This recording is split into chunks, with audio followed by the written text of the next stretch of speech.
á lọ sí ibẹ̀ wọ́n dá agbo báyìí eléyìí ò ṣe dáadáa èmi ò wọṣọ ìbò mi ò àbò orí lọ́rùn mi rí mi ò wọṣọ ìbò kankan so ìgbà tí wọ́n mú mi lọ tá a fẹ́ wọlé. Are there anybody who doesn't speak Yoruba here? Wọ́n ní wọ́n á sanwó. Wọ́n ní èèyàn wa lélẹ̀ mi ò san kankan. A bá lọ jókòó. Ṣé ẹ mọ̀ pé ẹ̀yin tẹ́ ẹ mọ̀ n tá ń pè ní jà wrestling. Ẹnìkan ó bọ̀ ságbo. Àti dúdú o àti funfun o. Tó bá bọ́ ságbo. Ẹnìkan á wá challenge ẹ̀. Tí wọ́n bá bẹ̀rẹ̀ sí jà tó bá là á. Ẹ̀mẹ́ta ló ń láti là o. Tó bá ti là á. Èèyàn kò wọ́n pàtẹ́wọ́ ẹlòmíì ó tún bọ́ bẹ́ẹ̀. Ṣó ti yẹ yín? Sátidé lọ́la ìṣẹ́ wọn ó jagbà.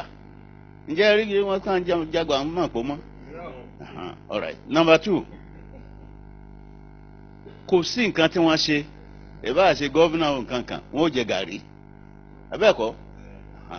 Now, ìgbà tí mo dé Rio, mo sọ fún ẹ. Mo ń lọ ní Copacabana Beach. Mo bá rí Délé Akadre, the ambassador of Nigeria. Délé kí ló ń ṣe bí? Ó ní kí lèmi náà ń ṣe bí? Ó lóun ní ambassador. Okay o. Mo dẹ̀ ti sọ fún ẹ. As a digression. Torí pé mi wọṣọ èbó. Wọ́n tiẹ̀ ní pátì kan rọ̀lẹ́ ṣé máa wá. Àwọn wá gbé mi. Lábàá lọ, mo wá gbádà mi. Ó dress by. Ṣé rí wa ti débẹ̀? The British ambassador, oh, hello, Mr. Ambassador. This is the man. Ngbà tá a tó dé kiri, gbogbo wọn, èmi ni hello, Mr.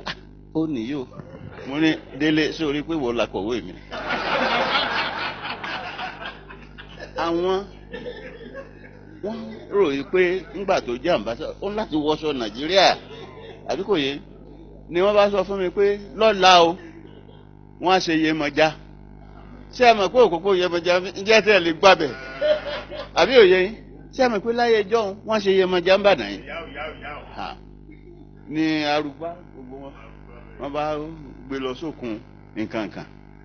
Ní tí mò ń sọ ni pé mo wá pé Brazilian friend mi everywhere ló ń bá mi lọ ló mú lọ Salvador kankan.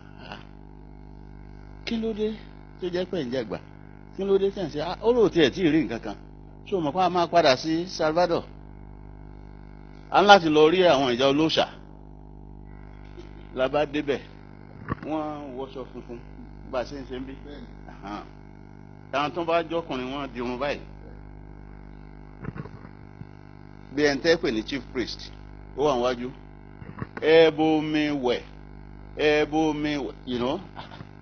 Yorùbá náà fi ń ṣe service o so máa bí wọ́n pé kí ló dé tó jẹ́ pé ẹ̀ ń ṣe gbogbo eléyìí ṣé ẹ̀sìn yín nìyí wọ́n ní Catholic làwọn mo ní kí ló wá dé tẹ́ wọ́n ń ṣe gbogbo àṣà ó yàtọ̀ sí ẹ̀sìn pé gbogbo wa o Catholic ni wá but àgbégún àjàgbà á ṣe Yemọja. Ṣé àmọ̀ pé ní Brazil wọ́n ti sọ Yemọja di national holiday. Everybody celebrates. You see what I'm trying to say here? We are killing our culture. Torí pé kíni? Wọ́n á sọ pé téèyàn bá jẹ́ Christian ló bá jẹ́ Muslim. Kíni jẹ́ léegun? Mo ní wọ́n gbé. No! You understand what I'm saying? We must not let our culture die.